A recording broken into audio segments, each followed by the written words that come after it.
All right, thank you one more time. Still staying tuned to independent television. And of course, we are going to be looking at the dethronement, if you like, the removal of Mohammed Sanusi as the Emir of Kano. And this still reverberates in the minds, of course, in the lips of discussants across the country.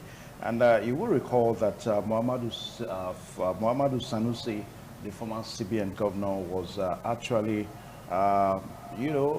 sworn in on the night of, on the 14th of, in 2014, I beg your pardon, I'll get the date as we proceed on, but somehow around 2014 he was sworn in as the Emir of Kano, and of course since then he has been on until about 2 days ago, whereby he was totally dethroned from the throne.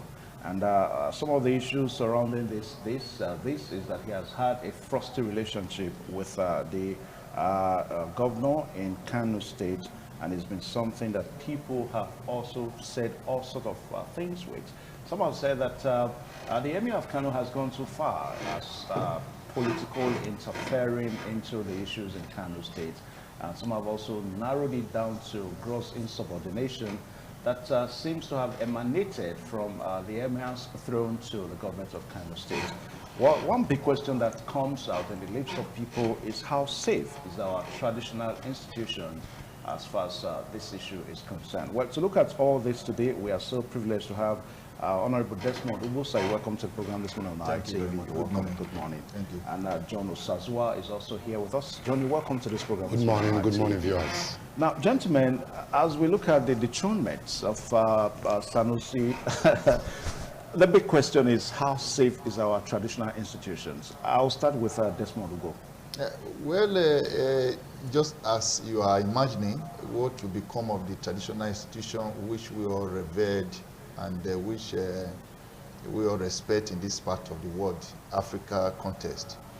It is not the fault of the people implementing the laws. I'm sure the lacuna and the error started with the drafting of such a law as to give power to governors in the state, as the case may be, to appoint traditional rulers in their respective domain, to restructure or rather organize a traditional framework that will be of all-inclusive by the people, and that has given the yam and the knife to the governor, so to speak, by way of giving them the power to appoint emirs, as in the case of this Kano. But this is not the first time that such a thing is happening in Kano.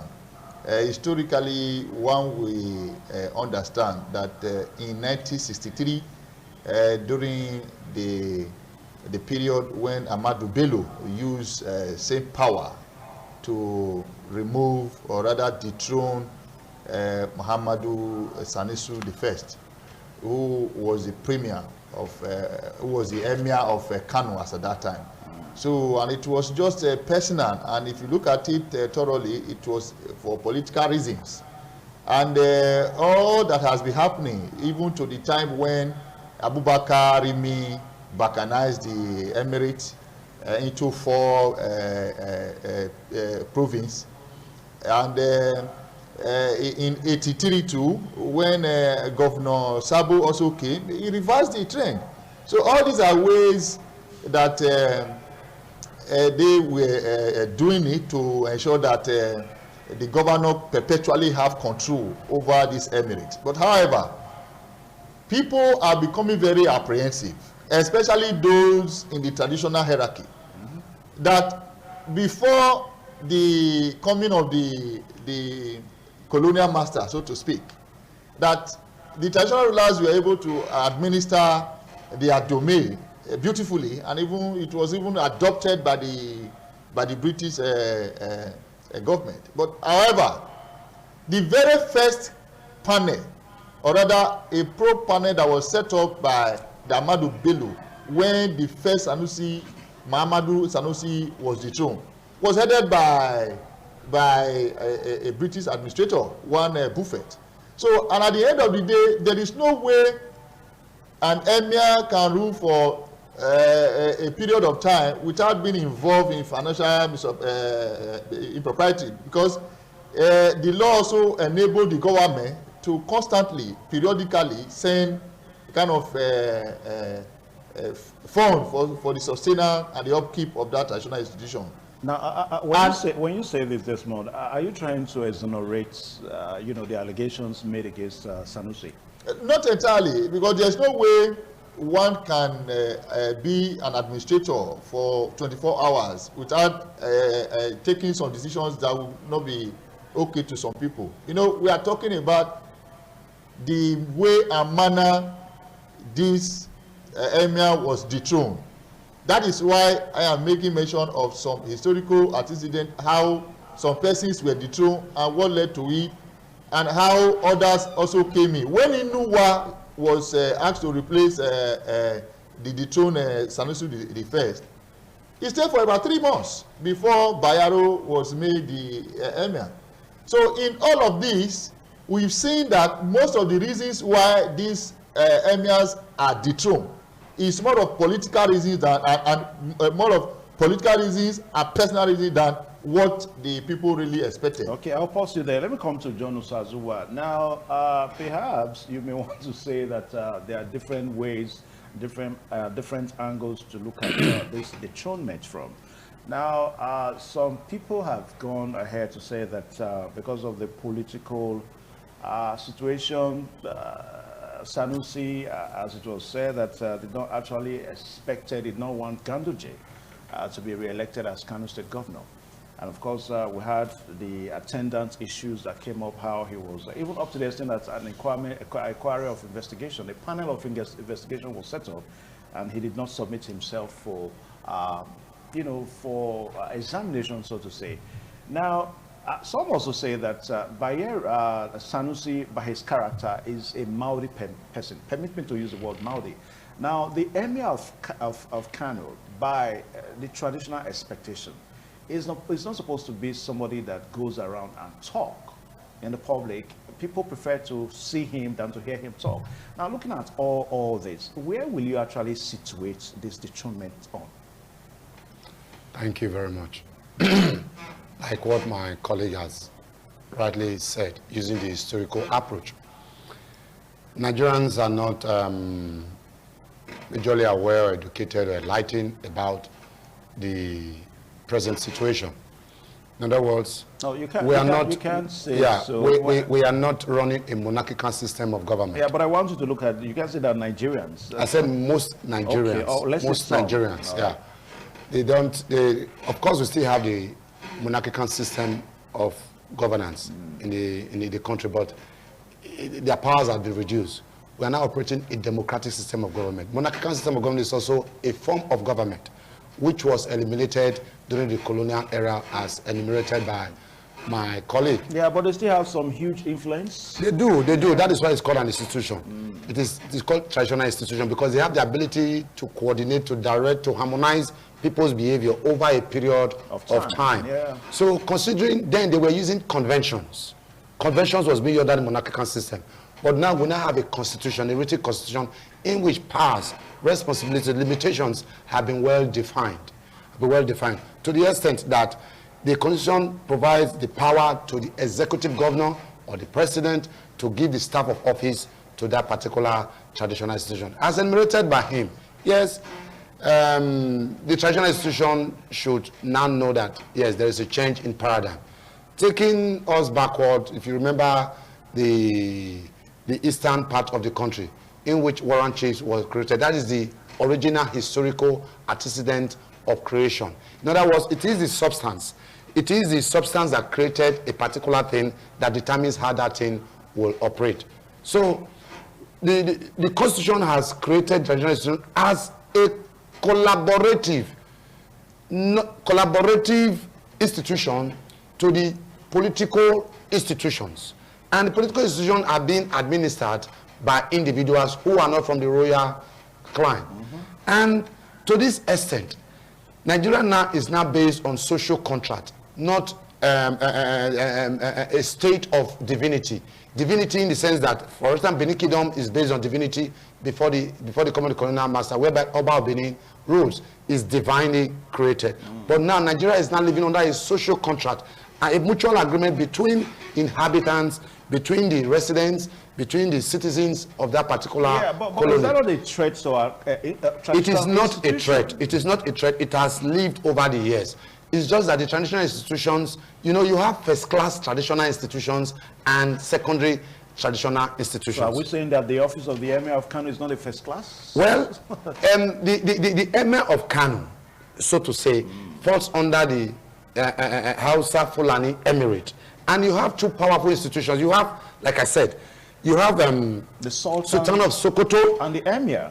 As an Emir, but the head, you see, the northern part of the country, the Emirism or the Emirate is formed, coordinated under a social-religious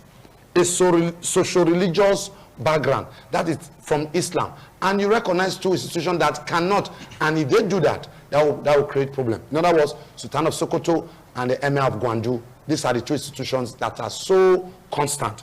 Now, in terms of Oba Benin, it happened in Edo State when one military administrator attempted to dethrone the Oba of Benin. Now, I want to tell you the difference between a first-class traditional institution and a secondary traditional institution.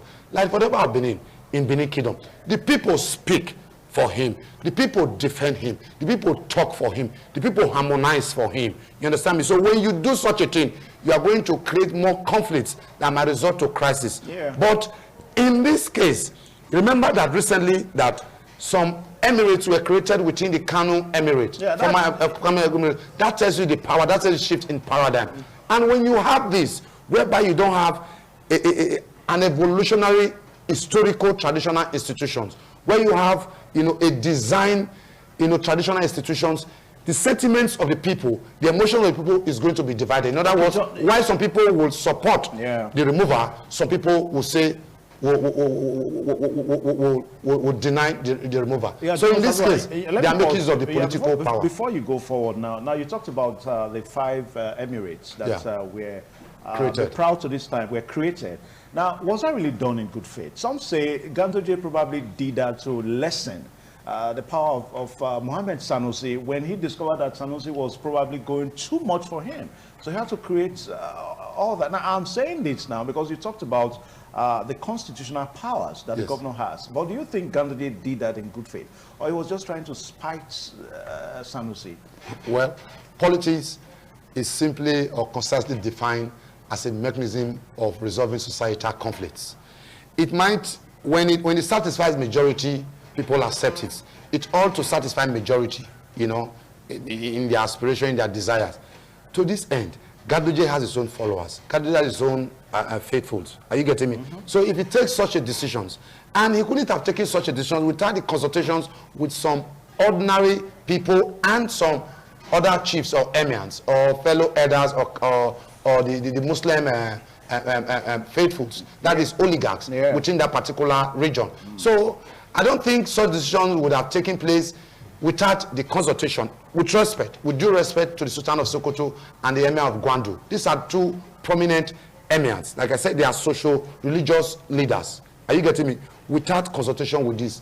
If he does that without the consultation, then expect a very, very violent resistance to this change. But if there is consultation with these two key Muslims, faithfuls, two Muslims personality, two Muslims institution, their institution, symbol of institution, know that it has come and it has gone. Anyway, we're yet to find reactions from these institutions, except the presidency. People say that the presidency seems to be towing the line of Ganduje. I'm going to push that question to Desmond. Remember Dasuki, Sultan of Sokoto? It must, this change must come within that particular, it must come from that particular family. Okay. Are you getting Let me come to Desmond, but just in addition to the question I asked earlier on. Now, let's look at the character of Muhammad Sanusi. People described him as somebody that was probably larger than the law. Allegation of corruption were, corruptions were leveled against him, to the extent that an investigation of panel of investigation was set up for him to free himself. He never showed up. I mean, what do you think? Was it really larger than the constitution in Kano, or he was just trying to... You see, this crisis has started quite a long time, not immediate. Sometimes around August was when Ganduje made arrangement to dethrone him. But as at that time, it was just to look at the financial status of the Emirates. You know, that is the first thing they do. Like I do mention, I say when the grandfather was dethroned, a panel to look into the financial activities of Emirates was set up by MUHAMMADU. So all these are certain things they do. That is why I said if you put your hand into the anus, there's no amount of soap you use in washing it also just gives some kind of odor. But however, one is beginning to ask question: why did Sanusi went out of his own royalty to begin to dabble into politics? But one of did those he really reasons, dabble in politics? let me tell you, you see, as a traditional ruler like that, such a position that he occupies, he is the mouthpiece of the people. He has been in the front role of fighting against drug abuse, this polygamy, undue influence of this hooliganism amongst our youths and all that. So all these are certain things that he stood for. He's one of the finest Nigerians, no doubt about that. So one would want to have such a person from there. But be that as it may, he knew how he fell out with Goodluck Jonathan. Even when you are the CBN, you were accusing the president and the government that $20 billion were missing. Yeah, but So, the question, at the end of the day, was that allegation, was that accusation correct after all? you see, for him, you should know when to say certain things and when not to. So if you are an activist, just be an activist. A traditional ruler, yes, there are ways he passes information across to the subject, but not to the extent of accusing. But let me also tell you, do you know in 2014, it was because of the way and manner he was removed as the CBN governor that made Kwankwaso to favor him with that. It is by appointment. It was for APC calculation. It was just the fallout of their political permutation that gave him that particular position. And between that time and now, we've been able to trace and counter how many times he fell out with Kwankwaso, when he even accused Kwankwaso of spending 700 million of naira to build a lazy office in Abuja. There are several programs of Kwankwaso that he stood up to condemn publicly, regardless of the fact that he's a traditional ruler. There are ways you can call a governor for an advice behind the scene, but not to come out in every slightest opportunity where he is called upon to give an address. You know, it's very red man. It's more into social media now. It's more so. A traditional ruler ought not to, just like as you mentioned, it ought to be seen, not to be heard all the time. Yeah, but again, I think we should exercise caution with the way we say that, because some people believe that as a custodian of the people, he keep in custody the confidence of the people. I mean, do you think it was really wrong? He should do that through his aides. You know, they have their spokesperson and all that, but not to come out all the time, particularly the role he played prior to the last election, when he supported the PDP candidate against Ganduje, when he came out publicly with different... I don't think we should be using political parties here now, because... Okay, it's no. Just in reality, it's what happened. Yeah. So, and that Ganduje managed to survive that election. Okay. So, and that Ganduje has sworn to say, it cannot be me and you any longer. All right, gentlemen, we'll quickly take a short pause now. TMI, every opinion counts. All right, it's still the program this morning on ITV, and we're still looking at the dethronement of Muhammad Sanusi as the Emir of Kano. Now, just coming in, we read on the news that the Kano state government has appointed the post-Emir of Kano, Sanusi II, into a board of the State's Investment Promotion Agency. that is another thing to look at. Now, gentlemen, let's just start from here now. Now, he's banished for life. That's by law, not by constitution. Now, when an emir is dethroned for life, is not supposed to come close to the Emirates. Is this not going to be another bout of feud between the Kano state government and the Kaduna state government? I'll start with you. Not at all. You see, one mass meat is another mass poison. We are looking at the exposure of the man in question. Like we have said, that the way he went outside of his boundary as an emir to begin to speak into politics cost him most of the problems. Now he has been appointed into such a position of economics agency in another state. In another state, yeah. And that tells you that the man is not a complete non-entity himself. He's just being visited by fate and the political logjam that Kano State has found himself. Today, he will be right comfortable in Kaduna upon this appointment. There and then, he will be properly cautioned to remain focused to the assignment he has just been appointed for. Never again should he mention or take any decision about where he has just been dethroned. But that in itself is a pointer to the fact that Sanusi is a good hands when it comes to hospitals. But he has allowed the politics of Kano State to drag him into what ordinarily not to be. So I am very, very comfortable now that he has been banished, but the effects of that banishment will not be that much, considering this appointment. And to every traditional ruler, they must borrow a leaf. They will have learned a lot of lessons from here. And that the awareness is currently being on that the governor of a state, as enabled by law, has the power to appoint and fire any traditional ruler who is found wanting. Okay. So what that also now informs is that traditional rulers are to maintain their traditional institutions and remain steadfast and play that fatherly role to all and sundry. Okay, and perhaps not to take side and not to take into active politics, and that is where the dishonor and this kind of ignominy normally will come from. And perhaps you may want to say that to other traditional settings, we don't know whether if you are banished, that you cannot go into such an empire for life. You know, let's go back to... I really want to observe on that. Yeah, but let me quickly ask you, looking at his banishment now, banishing Sanusi from entering the Kano Emirates for life, it is not a constitutional requirement though, it's only a traditional requirement. But don't you think that is too hard? I mean, for him not to go close to that Emirates for life, his place where he grew, where he was born? Well, that's hard. It depends on his counsel to actually argue that is to fight for his fundamental human rights. That is within that is also within section 30 to 40 within the Nigerian Constitution.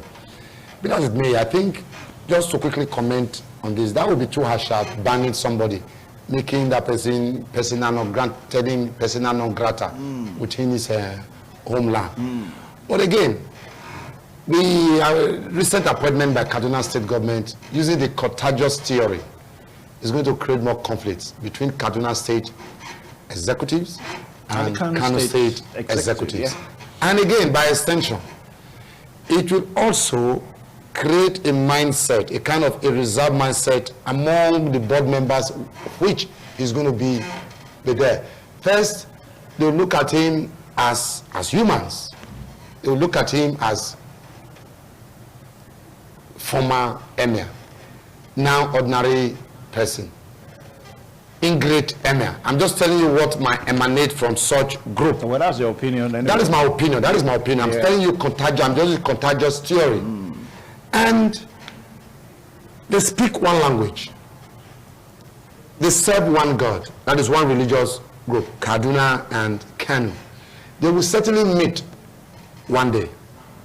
What I had expected in such case for Kaduna state government and other northern governors to do was to bring about how the question you asked, how his life banishment can be lifted, yeah. and how his personality, considering his level and rate of expertise, can be considered as a blessing to the northern part of the country. Are you getting me? And in addition to and that, now you are creating, you know, a more conflicting field between Kaduna State and Kano State, and between and within the Muslim community within these states. Are you getting it? So it's a creation, a foundation of further possible conflicts, if not crisis, between these people. Now, let me quickly ask you, what do you think is in SANUSI that RFI probably saw that we are not seeing? Is there something about SANUSI that people are not seeing, that the special interest in SANUSI? Peer group. Simply peer group. Peer group could be economic peer group. That is personality peer group. But don't you think the presidency has support, going by what rumors making around? Presidency will be silent on this, will be completely silent on this, simply because the power of giving staff of office to an EMIR or to the Oba belongs to the governor, executive. What the presidency can do is to attempt to influence for a more harmonized situation among these people, which I would have expected RFI and other northern state governors to do. SANUSI is a very rare personality to the northern people of this country, and in fact, by extension, to Nigeria. He's well read, he's well informed. What they need to do is to help to guide his egoism, not to delve into certain political situation. Fine, he was among the oligarchs in Nigeria, being the former CBN governor.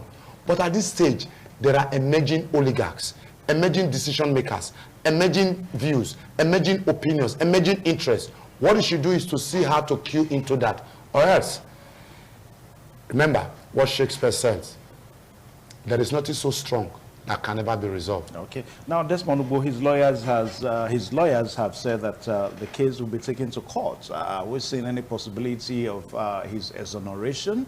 Maybe the life banishment will be lifted, and so that, I mean, not bringing back as an enemy. You and I know that the only area that the law can speak to give him succor is the area of life banishment. Yes. Yeah. I'm not sure the law that enable the governor to dethrone him, such a person will also guarantee him to stay perpetually in exile. Not at all. So he has that inalienable right to remain free and in any part of the country. So yeah, but are you seeing any prospects? Yes, there is. But you know, before now, Sanusi knew that he's going to be dethroned. You know, he was even contemplating the option of resignation. Others also advised him, no, just wait and allow it to happen. So he knew that this thing is coming because he has been strongly against the governor and the government, and he knew that. So as it is now, Sanusi, I am sure, was giving this appointment just to cushion the effect of this dethronement. You know, somebody who has been an emir, all of a sudden is being dethroned and is being banished. So they will create an avenue for him to also socialize himself, to continue to relate with people in public functions, but at a lower level at that. But however, I am sure that singular action of the Kaduna State Governor will also pitch him against the Kano State Government. Yes. Yeah. So politically, and these two people represent two main groups of the party they belong to. And that will also now degenerate in the political crisis, in the splitting of the North. Considering the influence that Sanusi have over the entire northern hemisphere. You know, because of the position he has occupied as a former CBN governor, he's one of the longest serving CBN governor, and he has also been very very influential, very outspoken. When you talk about a civil rights organization, they recognize him as one of those mouthpieces of the people at the downtrodden. So, and he has also carved a niche for himself in the respective committee that he has chaired. And all these are certain quality that he has been able to achieve for himself. But however, if care is not taken, just as I've analyzed, that it will lead to a political crisis between Kaduna and Kano State. Yeah. And hopefully the Kano State governor will not also be happy seeing his colleague just try to play him. So spite him. You understand? That is Yes. spiting. Yeah, like I said before, I said in 1982, when Abubakar Rimi created additional 4 emirates just to reduce the powers of Bayero. Then in 1983, when Governor Sabo came, he reversed it just to spite Abubakar Rimi. Like what happened, Kwankwaso gave Sanusi this emir just to spite Goodluck Jonathan. So it will continue like that so long as it has become a political tool in the hands of whoever becomes And maybe a governor. political position too. So I mean, it's now a political position, so to speak, because the life wire, the determinant lies in the hands of the governor. All right, gentlemen. If the traditional ruler is not loyal to the governor, there is every tendency now that they will go the way of Sanusi. All right, gentlemen, as we make preparations to wrap up this discussion, John Osazua, now, what do you think is the implication? How will this impact on 2023? I mean, Nasir El-Rufai, rumors making around gunning for presidency in 2023, even the Sanusi himself. How do you think all of this will impact on presidential election 2023? First of all, it will be very, very wrong calculation, wrong political formula for another northerner to desire for that position of the presidency. You can't say so. I mean, by right, anybody can desire. There is an increasing political education, political enlightenment, even within among the northerners, despite they have the supposedly larger population. That is why you have federalism. Respect the majority. But majority, you must recognize the minority. So if you begin to now monopolize power within a polarized tribal or religious group, then there is possible there's going to be more crisis. Yeah, but we're in a political situation now to make postulations for the future. Be that as may, 2023 is still a long journey. But what is paramount is that Sanusi's case must be handled. And Sanusi himself must begin to think, articulate and aggregate that it should not be used as a tool. If he allows, using the Shakespeare assertion that nothing so strong, nothing so fierce that can never be resolved unless the resolvers have not resolved to resolve it or to resolve it. To that extent, Sanusi should also be so cautious.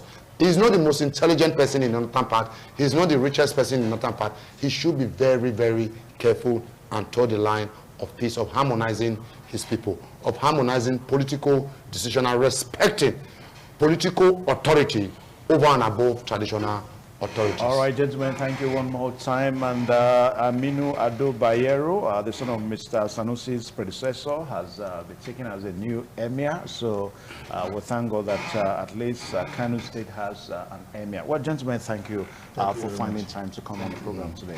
Well, we'll keep our fingers crossed and see how the situation develops. The case is going to go to court. We're going to make sure that we keep our tabs on it so that we'll keep on enlightening you on development as it goes on. My name is Evan Sunokuge, and a wrap on the program today this morning on ITV. Tomorrow, Thursday, Uyag Monfugbe is going to be here on the same program. Goodbye and God bless you.